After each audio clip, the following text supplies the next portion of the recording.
You want to be multifaceted. You want to spend some of your day on marketing. You want to spend some of your day on technology. You want to spend some of your day on finance, and then you want to train. Then that might be the right environment for you. You just rolled into the smartest small town in fitness. Welcome to Smittyville, where the trainers level up. Big reps, big vision, yeah, we're building it up. Smartest small town in fitness. Pull up, lean in, with Mayor Chris Smith and Chrissy Van. A podcast for personal trainers. Let's get to work. More than 1,100 personal trainers recently weighed in on where the industry is heading. And this was NASM's State of the Personal Training Industry report. So for those that aren't familiar, obviously a lot of the trainers here are going to be well familiar with NASM, but maybe just explain the level of education and the bar that's kind of set there. Yeah, I mean, I think the National Academy of Sports Medicine, NASM has always been one of the industry leaders in terms of curriculum and certification, the CEUs that are offered, the way in which they educate the trainers, the science that everything's really grounded in. Certainly not one of those fly-by-night, bad actors, and unfortunately we have some of those in the industry that, frankly, create some reputational harm and whatnot. So they're not that. They're certainly one of the best, if not the best. I mean, truthfully, we partner with NASM with our personal training school. And so, we've always, thought of them very highly in that regard. And we have choices, but we choose NASM for a reason. So, yeah, and then 1,100 is, I think, statistically relevant for sure. There's a lot more than 1,100 trainers out there, but, 1,100 is a statistically relevant number. Yeah, good little benchmark. So we're going to dive into some of the findings today to get a temperature check on where we're at. So you've read the report, I hope, because you emailed it to me. So I'm assuming that you didn't just fly by night send it along. I did a page flip. Love that for us. So just high level, were there findings in there that you were like, yep, that's exactly what I'm seeing, or something in particular that surprised you? No, truthfully, no surprises. I mean, I think it's just kind of the norms. I think a lot of that we see here. I mean, again, we're in a kind of, I don't know, closed environment in terms of Vancouver, British Columbia, right? 18 locations and growing. But I mean, yeah, nothing that I would say jumped out. It was like, oh, that's shocking. As an example, like, oh, most trainers report that their clients talk to them about GLP-1. It's like, well, yeah, like no shock there, right?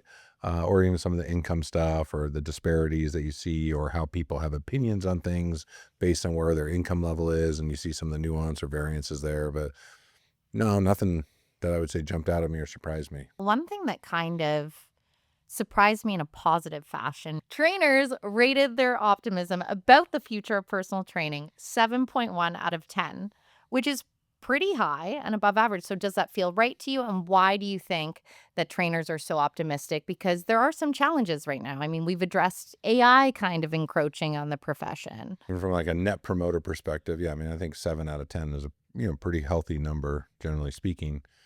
Yeah, I think most trainers are coming to the realization, or what they're experiencing is that, yeah, people still very much are into service in terms of an experience.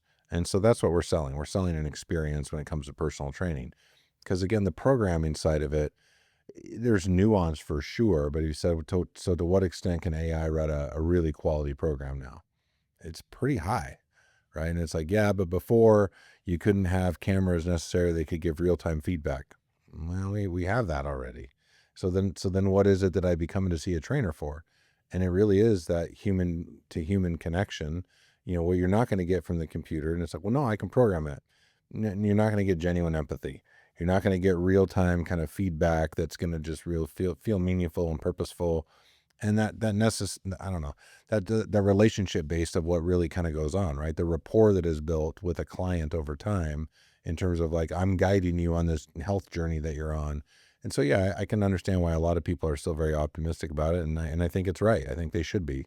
In fact, I think all trainers should share that perspective, because I do think experiences and human connection will still play a huge part in our future, regardless of the advancements that we've seen and the advancements that we're going to see in AI here in the next, couple of years. Yeah, it'll be interesting to see the pendulum swing as well, because so many people are gravitating toward analog technology out of nostalgia, or the younger generation where they have grown up just digital. So they're really having a yearning for that and in real life experiences. So it Mhm. does bode well. I don't think by any means we're going to be replaced. People are going to be craving it more and more.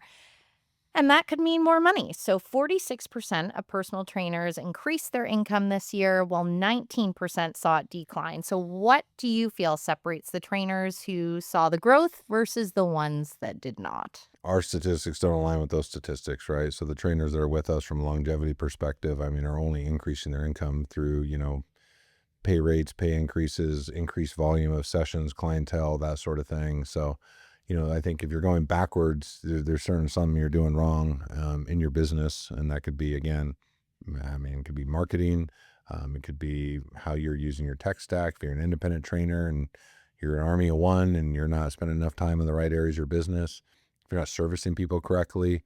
So I think there's a lot of nuance, but I wouldn't say that we're seeing that in our business. Like we don't have trainers going backwards in compensation at all. Well, this actually really plays into what you're saying there because the report suggested that gym based trainers get to spend all of their time coaching, while independent trainers lose a significant amount of time to administration and marketing efforts. So, Mhm. as someone who's led trainers for years, what are the biggest advantages of being within a corporate gym environment? I wouldn't even say I'm biased. I'm biased to an extent, which is, again, I think, and we've talked about this a little bit before, but if you're going to go, and this is just the best analogy I have for it. If I say I want to be an electrician or a plumber or whatever, and then I'm going to go, be an apprentice under another, individual I'm going to do that for a couple of years. Then I got to work a few years on my own to eventually become a journeyman. The idea of being an independent trainer is like you're a journeyman. So you've got multiple certifications under your belt. You've been around, a few trips around the moon and the sun, if you will, in terms of, experience. And so you're ready for that. And it's really what you want. Like that's the environment you crave, that you seek, the independence, the entrepreneurship. You want to be multifaceted. You want to spend some of your day on marketing. You want to spend some of your day on technology. You want to spend some of your day on finance, aka billing and all the rest of it. And then you want to train, then that might be the right environment for you. But if you're like, I just want to help people. Like, I don't want to deal with anything else. I just want to train. Then yeah, there's a lot of corporate places that pay well and will take care of you and, make you feel part of their team. And that's probably a better environment.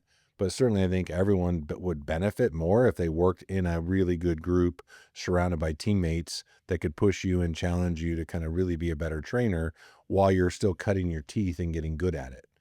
And really, because the goal is to be great. And you certainly don't come out of a certification day one and you're not great. It doesn't happen. Well, on the certification front, the report found that top earners hold an average of 2.5 certifications compared to just 1.1 for everyone else. So, do you feel it's the certifications that make the difference or the mindset of somebody that's willing to continually invest in themselves? Probably the latter, right? It's the mindset of, hey, I'm going to be a lifelong learner. And again, is knowledge power? No, applied knowledge is power. So if I have more knowledge that I can apply, then I have more power. Yes. So you got to go get it, right? And so again, I think that's just back to like, are you willing to kind of invest in yourself, hustle and grind? I tell everyone that you're building a house, the base certification is your foundation of your house. And if anyone knows construction at all, you can't sleep there. There's no floor. There's no walls. There's no roof. There's no sheetrock on the walls. There's no power. There's no plumbing. It's a foundation. And I can't really build a house on that. Now, it's a necessary step to build my house. But if I'm trying to build Chris's house of fitness, Chris's career in the fitness industry, I can't do it with just a foundation. I need the whole house. That next certification is all the framing. That next certification is I put a roof and walls, and now I got an enclosed kind of building. All right. Like, okay, now technically I have a place I could take shelter, meaning like, okay, I'm making money, I'm paying my bills, like I'm doing my thing. I'm chopping wood here. I'm making some progress. And truthfully, you might only be 12 to 18 months into the industry at that point. But now it's like, okay, I want to finish this out. And matter of fact, I want granite countertops. Like, this is gonna be nice. In fact, I want marble floors in my bathrooms. I want brass fixtures. I don't know, however fancy you want it. That's additional certifications, right? So you say, well, I'm gonna do my base certification, then I'm gonna get a corrective exercise specialist certification, then I'm gonna do a nutrition certification. Along the way, I found out I'm really passionate about kettlebells, Bulgarian bags, and all these functional things. I'm gonna get certificates in each of those things. And before you know it, you've got 10 certificates. But they should be driven from a place of who do I want to be? What kind of clientele do I want to serve? What are you passionate about? because that's where you can kind of nuance or niche yourself a little bit to say, oh, I'm really passionate about special populations or premenopausal, menopausal individuals. Like you can specialize any way you want. Yeah, or even to your point earlier in the conversation, learning about GLP and being the supportive partner in that. There are Yep. so many different avenues that we Yep. can go. And something that a lot of people want to do when they do niche down is generate more leads. And obviously, if you're in an environment like a fitness world, you have really, really strong systems in regards to generating that and closing. But trainers earning over $100,000 rely much less on social media and much more on local SEO and professional referrals. That is what was found in the NASM data. So, does that line up with what you tell a trainer who's trying to grow their business today? Because a lot of people think I have to have a huge social media following and that's the only way I'm going to be successful. Yeah, no, we don't teach that. We say you can do that, but that's not necessarily, I mean, even for our own business, back to like SEO or whatever. So yeah, getting Google reviews and those things that are searchable, and not just by the Google, but also by the AI, all the different platforms they're searching those types of reviews for original content. What's the actual experience that's described there? Not just like, Chrissy's a great trainer. That's not really going to go very far in the digital world these days, right? I mean, there was a time when it did, but nowadays that doesn't go very far. So yeah, we would definitely say that. And then yeah, referrals are your number one source always as a salesperson. So again, personal training being the perfect balance of service, science, and sales, right? Equally kind of understanding the balance of all those things, and sometimes more of one than the other. But from a sales perspective, like that reoccurring client that loves you to the point of maybe they're not working with you anymore, but they now have a new colleague at the office who's saying, yeah, you know what I need is like, oh my gosh, you got to see my trainer. It's like someone's like, I'm new to the area and I have to find a hairstylist. And they ask another individual. It's like, well, that individual's like, oh my gosh, you got to see so-and-so. It's the same game. And so again, that world-class customer service you provide or how you take care of them is not just referrals now, it could be referrals later, but certainly that's how great trainers make their money. Yeah, I mean, I've seen that evidence within these walls because you do something called success stories where personal trainers and their clients are then competing to be the success story. And one of them, I believe his name was Gary, and his trainer was Catherine, who's now your director of group fitness, right? Catherine Tucson? Yeah. So it started a whole club that would show up. Like his group just got bigger and bigger to the point he just kept referring people, and they all had a group chat where they'd always be coming and working at Fitness World. So, Yeah. I mean, it's a ripple effect for sure. One person that inspires the next. But looking ahead 3 to 5 years, what's one trend you think will reshape personal training that isn't fully reflected in the report? I mean, I think we see some of this now, but I mean, I think it's really, again, over the next 3 years for sure, going to come more and more to life, and it will be driven somewhat by the industry. But, the success of High Rocks is to me not really a surprise. I think it was an obvious gap in the gamification and the fun zone of fitness. CrossFit for years was doing its thing, and we had, Tough Mudder and Spartan, but those all just had a bit of a grit to them. And again, they're great events, and I participated in a number of different things, and they're fun and whatever, but they require a certain level of training and a really kind of certain type of enthusiast. Whereas High Rocks kind of took the lid off that, and it was like, hey, all are welcome, right? We'll meet you where you're at, which has kind of always been an industry kind of thing. We want to meet our members where we're at. And now I think we see a lot more of that. There's competitions and other competitions come into play now. It's not just High Rocks. And you have a lot of, frankly, enterprise operators that are doing their own things. So where I'm going with that is I think trainers themselves are going to play a pretty significant role in the programs we create, the experiences that we create to help people experience their best version of themselves. And because that's a sense of community, right? It's like we got a whole generation right now that's doing run clubs and doing High Rocks events and doing all these things, outdoor hikes, like all these group stuff that we were kind of mentioning briefly, versus going to the bar. I think that we're just seeing the beginning of that. I don't think we're nearly the peak of where that's going. I think that's going to become more and more mainstream, and it's driven by this current, younger generation, if you will. But I think there's a lot more people that are going to continue to lean into that. Liquor sales are down. Yep. Wineries are hurting it in a bad way all over the place. And I don't feel bad. Wearables have a lot to do with that too. Yeah, When the you technology, can see the tracking. how it impacts your body, or if you're Yep. going layers deep, people Mhm. getting their personal biomarkers and then realizing what they're doing to their body, like that Yep. data, if you actually pay attention, tells a story. All of it makes a difference, right? For sure. So I think that that's the thing. So trainers that can lean into that, embrace it. I mean, some of the feedback back to trainers that I'm giving some of our very best trainers, I'm like, if you could think outside the box, like here's an opportunity, I think, as I'm telling them, even some of our managers, I'm like, what about like a run club? What about like a lifting club? What about a whatever group? Like whatever it is they're actually passionate about, that's not necessarily just in the four walls of the building, that you could create these experiential experiences. I mean, even here locally, I'll give them a quick shout out, but Innovative Fitness has for years done this with their membership and their base, right? Done a great job with that, where they create experiences for their customers and do all sorts of different things with them.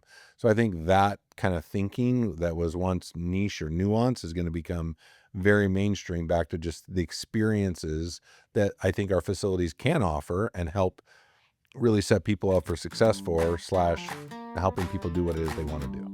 Let's head to the trainer circuit. Real questions, real situations. Chris shows up, listens, and mentors from experience. Sarah, something personal about yourself was you mentioned that you loved every moment that you were training your clients because you like working. What's the greatest memory you have? I have so many, to be honest. I have so many really great memories of my time as a trainer. I mean, I used to tell people when I was younger that, like, if you weren't going to be an executive anymore, like, what would you do if you left doing what you do? I tell them, I said, I go back to being a trainer. Right? I would just go back because I had so much fun at it. I charge a lot more. Like, I'll be honest, I'd be charging people probably like $250, $500 an hour. Because I'm like, look, you're going to get life coaching, you're going to get all sorts of stuff. I had a client named Kathy Cordero. Early on, it's kind of one of the things I tell the story, hooked me in the industry. She came to me, had never been able to lose weight, had some, different issues that she thought maybe were happening back then, right? It wasn't the same as it is now. But I was like, especially with like naturopaths or Eastern medicine, I said, well, let's go see a naturopath. Let's see what they say, because we build the menu plan. So I was coordinating, finding her a naturopath, got her connected to them, kept working, whatever. A couple of weeks went by and it was like time for measurements, right? So we got to do measurements again. And obviously a large woman, had a lot of anxiety about even getting on a scale. We get on the scale and this is again, maybe it was like 3-4 weeks. She'd been working hard, right? Following a really strict menu plan.